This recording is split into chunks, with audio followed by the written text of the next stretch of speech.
Welcome back to The Price of Business. I'm your host, Kevin Price, talking to you about you and your business. Take on College is a really phenomenal, interesting, innovative idea out there, business model out there.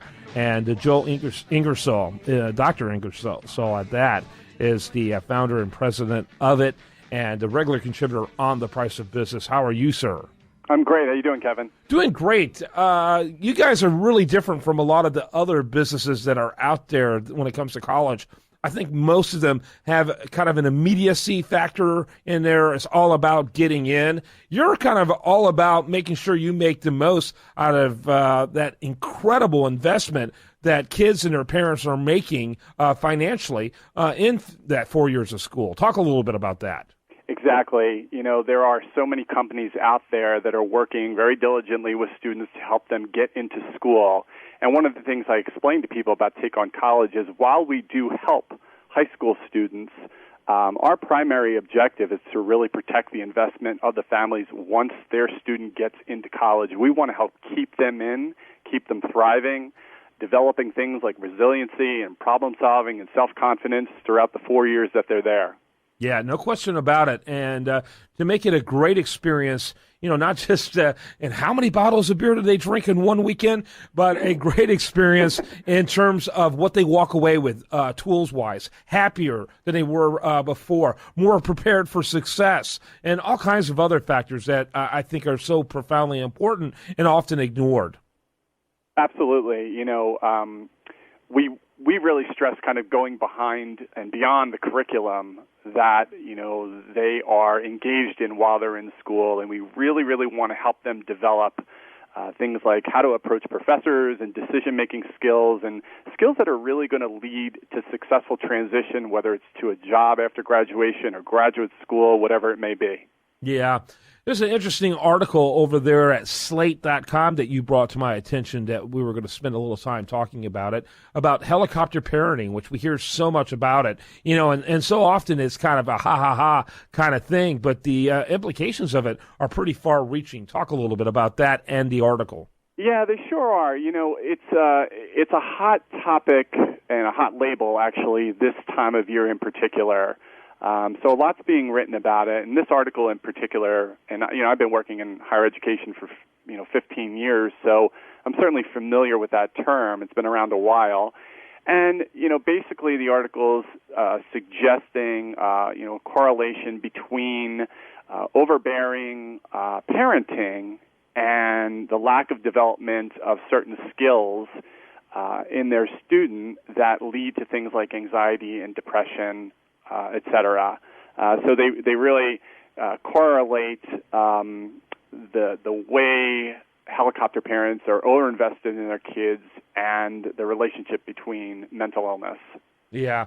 It seems to me that one of the big implications to this is that when you are involved so much in every single aspect of your child's life, so you probably have a pretty devastating impact on their self-esteem, you know, because they got to believe at some point that, A, they're not trustworthy because mom and dad are hovering over them all the time, or B, they're not capable, and they're going to always need someone there to mitigate whatever they get themselves into, which, if that's the case, you're going to have a kid who finds himself terribly entitled and therefore miserable.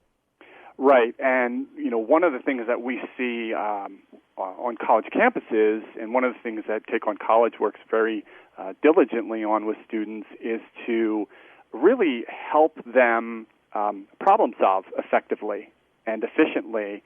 And if throughout their life their parents have been doing all the decision-making for them, all the problem-solving for them, and then they're left on their own in a campus, you know, with 4,000 to 40,000 other kids, you know, it can be very, very overwhelming to them. Yeah, absolutely. It could be nothing short of devastating. Right, and you know, one of the things that's really concerning to me, in fact, I'm reading a really great book now. It's called Making the Matrix Work by Kevin Hall, and some of your listeners who are in the business world may have even heard of it, and he really kind of describes the necessary skills that employees need from transitioning to sort of a more vertical administrative format in businesses to more of this horizontal matrix format, and dealing with ambiguity and problem solving and decision making are so salient there that it leads me to be concerned about, like, hey, if these kids don't have it when they're going into college, well, we better figure out a way to kind of get them that knowledge and that skill set before they transition out into a matrix organization where they're like, whoa, what am I doing? Mm-hmm. Yeah, absolutely. And so essentially they're raising crippled adults, which means they're more like adult children. Yeah, and it's something that's down the line, it's costing them so much, during the course of college, but it's also costing organizations a considerable amount of money to really train, these new employees, these really, really essential skills for success. Yeah, absolutely. Absolutely. So what would you say, practicably wise, when you're dealing with parents and their kids, do you look for the problem of helicopter parenting when you're helping the parents and their kids get ready?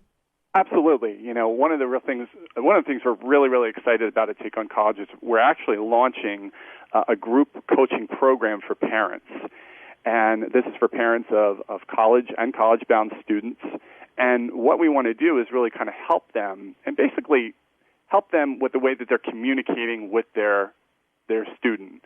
A couple of tips, might be, rather than using things like "you should do this" or "you should do it that way" or "you need to" or "why don't you," we need to start substituting the language a little bit.